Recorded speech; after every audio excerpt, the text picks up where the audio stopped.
ماہ محرم الحرام اور یوم عاشورہ۔ یوم عاشورہ زمانہ جاہلیت میں قریش مکہ کے نزدیک بڑا محترم دن تھا۔ اسی دن خانہ کعبہ پر نیا غلاف ڈالا جاتا تھا اور قریش اس دن روزہ رکھتے تھے۔ قیاس یہ ہے کہ حضرت ابراہیم علیہ السلام کی کچھ روایات اس کے بارے میں ان تک پہنچی ہوں گی۔ رسول اللہ صلی اللہ علیہ وسلم کا دستور تھا کہ قریش ملت ابراہیمی کی نسبت سے جو اچھے کام کرتے تھے ان کاموں میں آپ ان سے اتفاق و اشتراک فرماتے تھے۔ اسی بنا پر جب حج میں بھی شرکت فرماتے تھے، اپنے اس اصول کی بنا پر آپ قریش کے ساتھ عاشورہ کا روزہ بھی رکھتے تھے، لیکن دوسروں کو اس کا حکم نہیں دیتے تھے۔ پھر جب آپ مدینہ طیبہ تشریف لائے اور یہاں یہود کو بھی آپ نے عاشورہ کا روزہ رکھتے ہوئے دیکھا اور ان سے یہ روایت پہنچی کہ یہ وہ مبارک تاریخی دن ہے جس میں حضرت موسیٰ علیہ السلام اور ان کی قوم کو اللہ تبارک و تعالیٰ نے نجات عطا فرمائی تھی اور فرعون اور اس کے لشکر کو غرقاب کیا تھا، تو آپ صلی اللہ علیہ وسلم نے اس دن کے روزے کا زیادہ اہتمام فرمایا اور مسلمانوں کو بھی عمومی حکم دیا کہ وہ بھی اس دن روزہ رکھا کریں۔ بعض حدیثوں میں ہے کہ آپ نے اس کا ایسا تاکیدی حکم دیا جیسا حکم فرائض اور واجبات کے لیے دیا جاتا ہے۔ چنانچہ بخاری و مسلم میں سلمہ بن الکوع اور ربیع بنت معوذ بن افراء سے مروی ہے کہ رسول اللہ صلی اللہ علیہ وسلم نے یوم عاشورہ کی صبح مدینہ منورہ کے آس پاس کی ان بستیوں میں بھی جن میں انصار رہتے تھے یہ اطلاع بھجوائی کہ جن لوگوں نے ابھی تک کچھ کھایا پیا نہ ہو وہ آج کے دن روزہ رکھیں، اور جنہوں نے کچھ کھا پی لیا ہو وہ بھی دن کے باقی حصے میں کچھ نہ کھائیں بلکہ روزہ داروں کی طرح رہیں۔ بعد میں جب رمضان المبارک کے روزے فرض ہوئے تو عاشورہ کے روزہ کی فرضیت منسوخ ہو گئی اور اس کی حیثیت ایک نفل روزہ کی رہ گئی۔ بخاری شریف 267، مسلم شریف 360۔ لیکن اس کے بعد بھی رسول اللہ صلی اللہ علیہ وسلم کا معمول یہی رہا ہے کہ آپ رمضان المبارک کے فرض روزہ کے علاوہ نفلی روزہ میں سب سے زیادہ اسی روزہ کا اہتمام فرماتے تھے جیسا کہ حدیث آگے آ رہی ہے۔ معارف الحدیث 4168۔ یوم عاشورہ کی تاریخی اہمیت۔ یوم عاشورہ بڑا ہی مہتم، بلشان اور عظمت کا حامل دن ہے۔ تاریخ کے عظیم واقعات اس سے جڑے ہوئے ہیں۔ چنانچہ مورخین نے لکھا ہے کہ یوم عاشورہ میں ہی آسمان و زمین، قلم اور حضرت آدم علیہ السلام کو پیدا کیا گیا۔ نمبر 2، اسی دن حضرت آدم علیہ السلام نبینا علیہ السلام کی توبہ قبول ہوئی۔ نمبر 3، اسی دن حضرت ادریس علیہ السلام کو آسمان پر اٹھایا گیا۔ نمبر 4، اسی دن حضرت نوح علیہ السلام کی کشتی ہولناک سیلاب سے محفوظ ہو کر کوہ جودی پر لنگر انداز ہوئی۔ نمبر 5، اسی دن حضرت ابراہیم علیہ السلام کو خلیل اللہ بنایا گیا اور ان پر آگ گلے گلزار ہوئی۔ نمبر 6، اسی دن حضرت اسماعیل علیہ السلام کی پیدائش ہوئی۔ نمبر 7، اسی دن حضرت یوسف علیہ السلام کو قید خانے سے رہائی نصیب ہوئی اور مصر کی حکومت ملی۔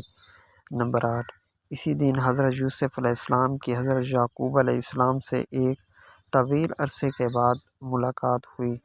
نمبر 9، اسی دن حضرت موسیٰ علیہ السلام اور ان کی قوم بنی اسرائیل کو فرعون کے ظلم و استبداد سے نجات حاصل ہوئی۔ نمبر 10، اسی دن حضرت موسیٰ علیہ السلام پر توریت نازل ہوئی۔ نمبر 11، اسی دن حضرت سلیمان علیہ السلام کو بادشاہت واپس ملی۔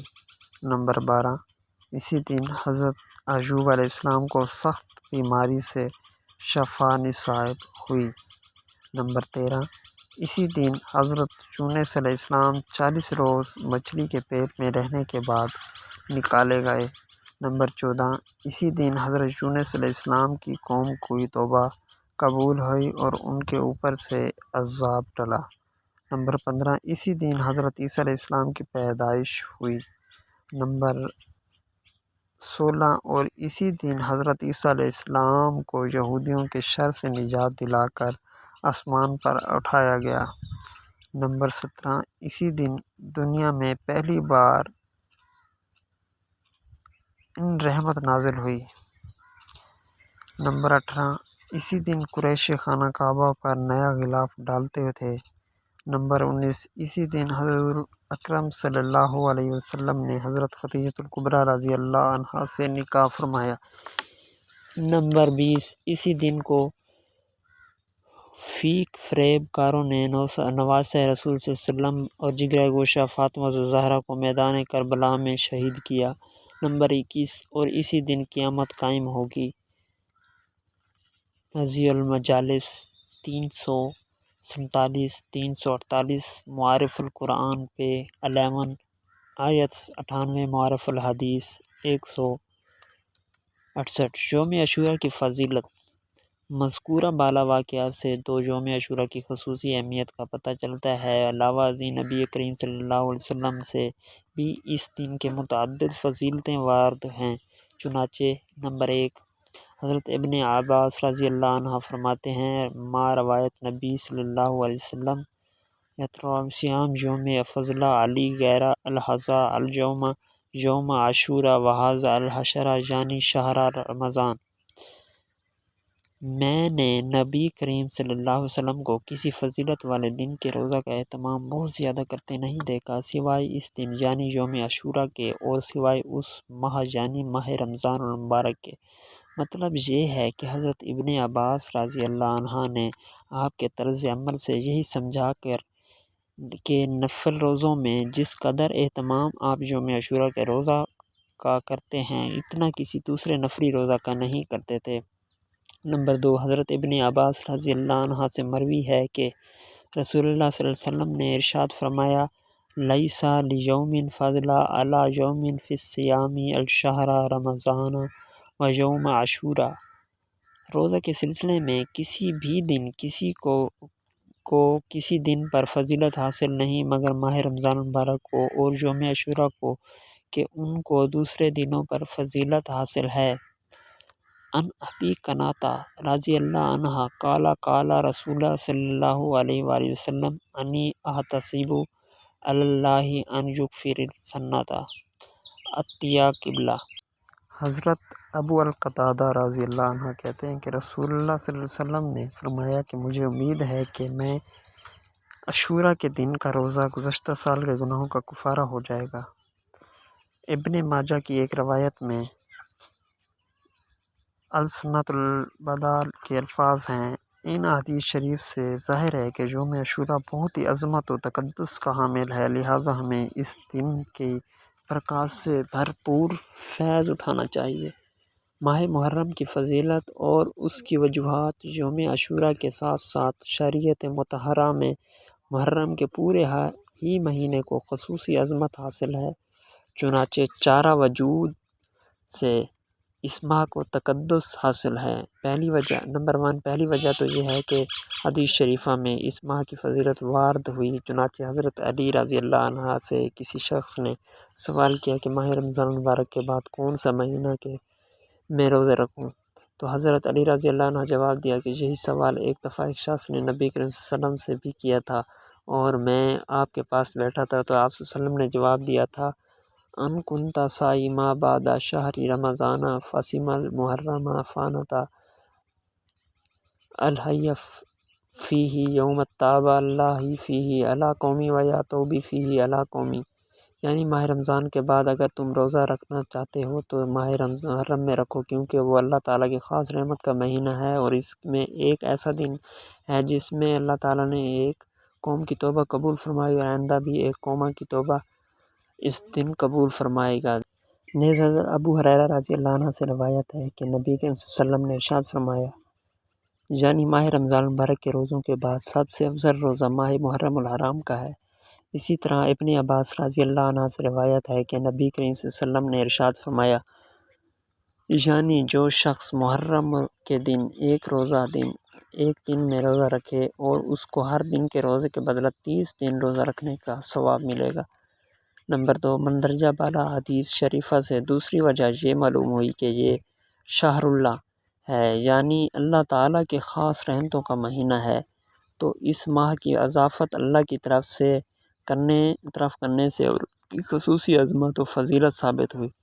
نمبر 3، تیسری وجہ یہ ہے کہ یہ مہینہ اشر حرم یعنی ان 4 مہینوں میں سے ہے کہ جن کو دوسرے مہینوں پر ایک خاص مقام حاصل ہے۔ وہ 4 مہینے یہ ہیں: ذی قعدہ، ذی الحجہ، محرم الحرام، رجب۔ بخاری شریف 234، مسلم 60۔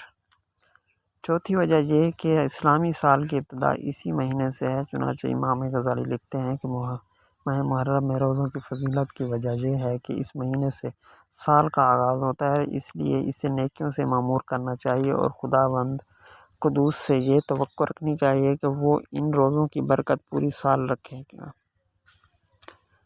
حیاء العلوم اردو نمبر 601۔ یوم عاشوراء میں کرنے کے کام۔ حدیث طیبہ سے یوم عاشوراء میں صرف 2 چیزیں ثابت ہیں۔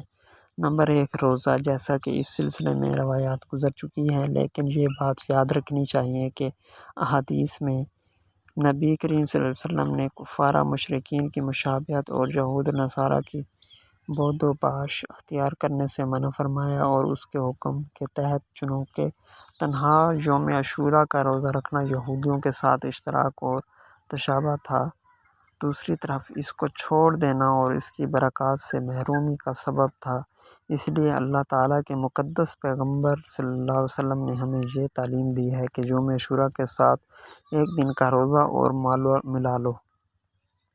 بہتر تو یہ ہے کہ 9ویں اور 10ویں تاریخ کا روزہ رکھو، اور اگر کسی وجہ سے 9ویں کا روزہ نہ رکھ سکو تو پھر 10ویں کے ساتھ 11ویں کا روزہ رکھ لو، تاکہ یہود کی مخالفت ہو جائے اور اس کے ساتھ کسی بھی قسم کا تشابہ نہ رہے، جیسا کہ حضرت عبداللہ بن عباس رضی اللہ عنہ سے مروی ہے کہ جب رسول اللہ صلی اللہ علیہ وسلم نے یوم عاشوراء کا روزہ رکھا اور مسلمانوں کو بھی اس کا حکم دیا تو بعض صحابہ نے عرض کیا کہ یا رسول اللہ، اس دن کو یہود و نصارہ بڑے دن کی حیثیت سے مناتے ہیں، تو کیا اس میں کوئی ایسی تبدیلی ہو سکتی ہے جس کے بعد یہ اشتراک اور تشابہ والی بات ختم ہو جائے؟ تو آپ صلی اللہ علیہ وسلم نے ارشاد فرمایا،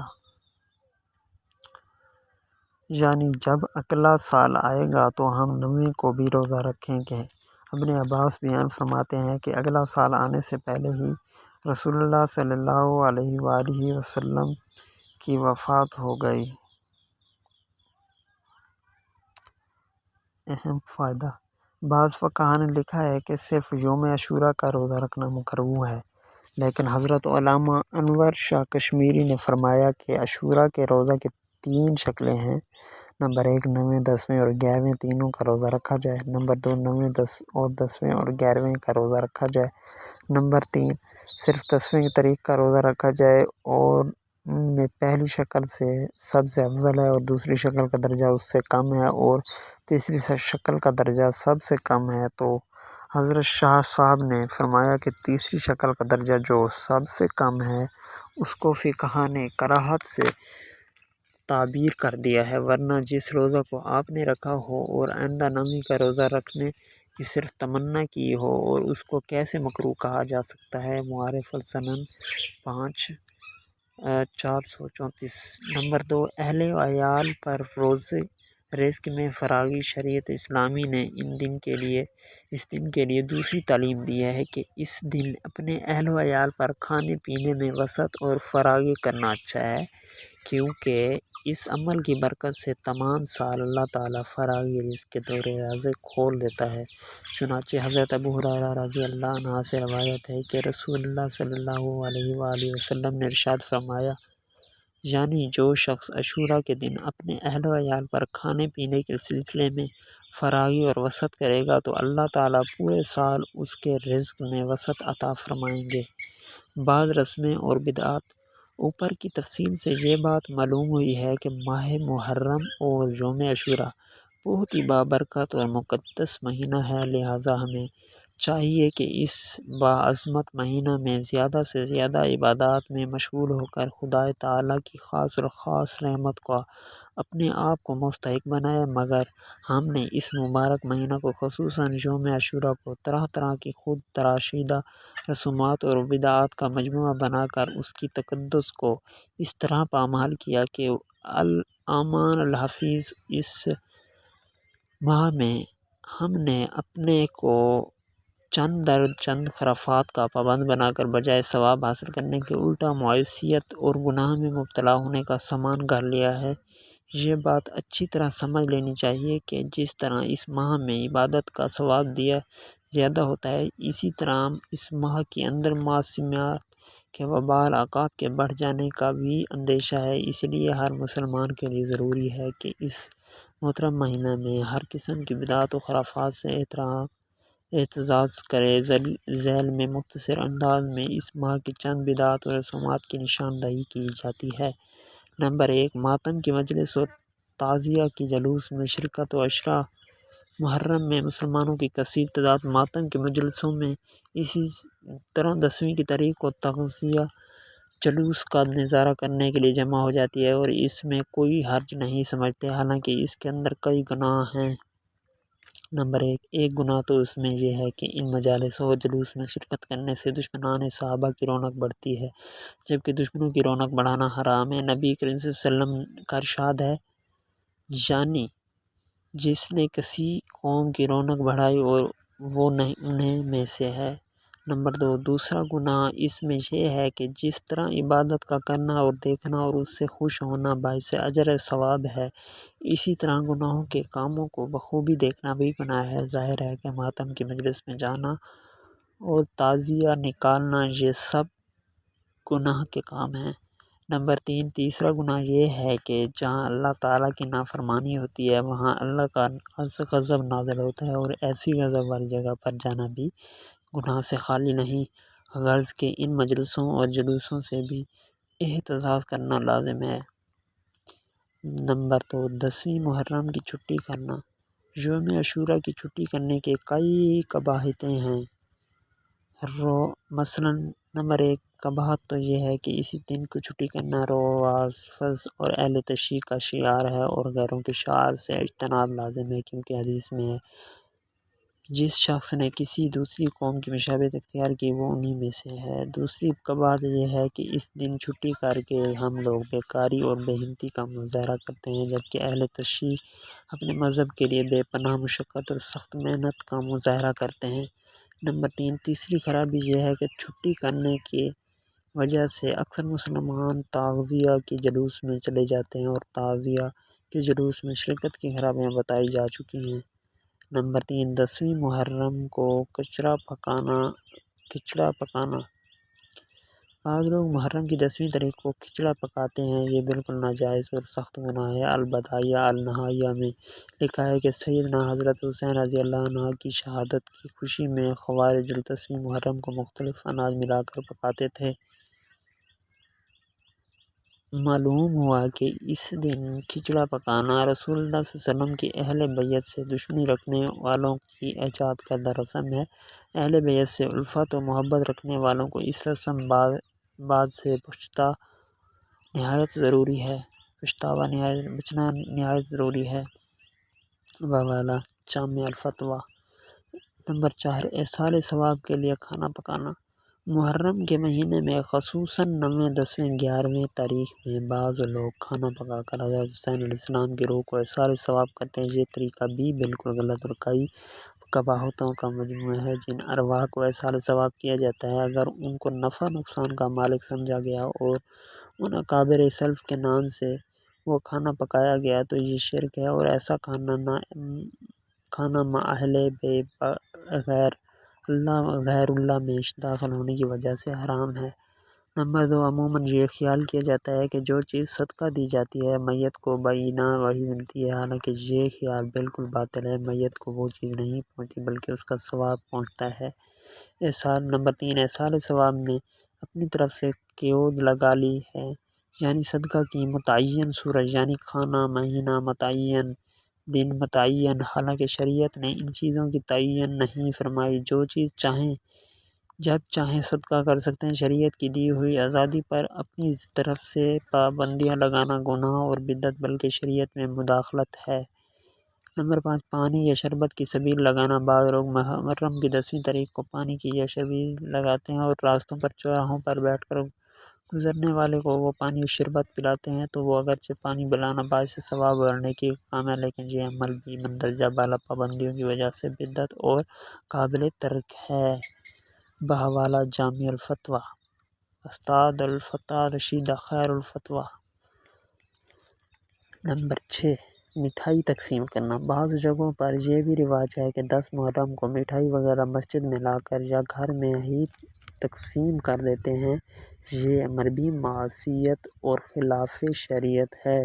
مستفاد فتویٰ محمودیہ 349 نمبر 7 عید کی طرح زینت کرنا۔ بعض حضرات یوم عاشوراء میں عید کی طرح زینت اختیار کرتے ہیں، یہ بھی بدعت ہے، اور بعض حضرات جواز کے قائل ہیں اور تائید میں حدیث پیش کرتے ہیں، مگر جواز پر دلالت کرنے والی تمام احادیث موضوع ہیں۔ فتویٰ عبداللہ حیہ بحوالہ جامع الفتویٰ نمبر 8 محرم میں نکاح کرنا۔ اس سلسلے میں اصل گفتگو یہ ہے کہ یہ مہینہ معظم محترم ہے اور یا منحوس ہے۔ شیعہ حضرات اس ماہ کو منحوس سمجھتے ہیں، اور وجہ اس کی یہ ہے کہ ان کے نزدیک شہادت بہت بری اور منحوس چیز ہے، اور چونکہ حضرت حسین علیہ السلام رضی اللہ عنہ کی شہادت اس میں ہوئی، اس لیے وہ لوگ اس میں کوئی تقریب اور خوشی کا کام، شادی و نکاح وغیرہ نہیں کرتے۔ اس کے برخلاف سنیوں کے نزدیک یہ مہینہ معظم و محترم اور فضیلت والا ہے۔ محرم کے معنی ہی پرعظمت اور مقدس کے ہیں، جیسا کہ بالتفصیل مضمون کی ابتدا میں بیان کیا گیا ہے۔ جب یہ بات ثابت ہو گئی کہ یہ مہینہ اور دن افضل ہے تو اس میں نیک اعمال بہت زیادہ کرنے چاہیے۔ نکاح وغیرہ خوشی کی تقریبات بھی اس میں زیادہ کرنی چاہیے، اس میں شادی کرنے سے برکت ہوگی انشاءاللہ۔ اس مہینے میں شادی کو منحوس سمجھنا شیعہ ذہنیت ہے، جس سے پرہیز لازم ہے۔